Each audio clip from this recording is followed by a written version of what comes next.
চলনবিলের কৃষকদের স্বপ্ন এখন পানির নিচে। সম্প্রতি কয়েকদিনের টানা বৃষ্টি ও আগাম বন্যায় চলনবিলের কৃষকদের স্বপ্ন এখন পানির নিচে চাপা পড়েছে। বিলের মধ্যে পানি জমে থাকায় নষ্ট হয়ে গেছে অনেক কৃষকের ফসল।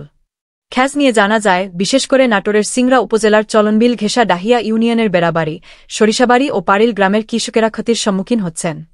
চলনবিল ঘেঁষা গ্রামগুলো সরিষা উৎপাদনের জন্য পরিচিত।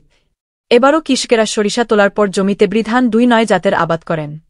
তবে সম্প্রতি কয়েকদিনের টানা বৃষ্টি ও আগাম বন্যায় এসব জমিতে পানি চলে এসেছে, যার ফলে ধান কাটা ও মাড়াই নিয়ে উদ্বেগ তৈরি হয়। প্রায় ২৫০ জন কৃষকের স্বপ্নের ফসল এখনও পানির নিচে। রোববার ১-৫ জুন সকালে সরেজমিনে দেখা যায়, চলনবিলের ওইসব এলাকার ক্ষতিগ্রস্ত কৃষকরা ভেলা কিংবা নৌকাযোগে তাদের জমির কিছু ধান বাড়ি নিয়ে যাওয়ার চেষ্টা করছেন।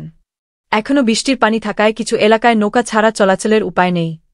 চলনবিলের আশপাশ গ্রামের যেসব কৃষক নিজের ঘরেই ফসল সংরক্ষণ করতেন, তারাও ক্ষতির মুখে পড়েছেন।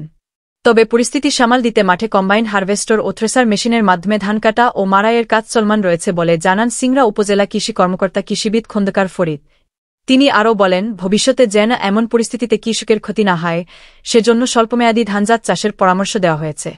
আধুনিক কৃষি যন্ত্রপাতির সুবিধা পেয়ে কিছুটা স্বস্তি ফিরেছে বলে জানান স্থানীয়রা কৃষকরা।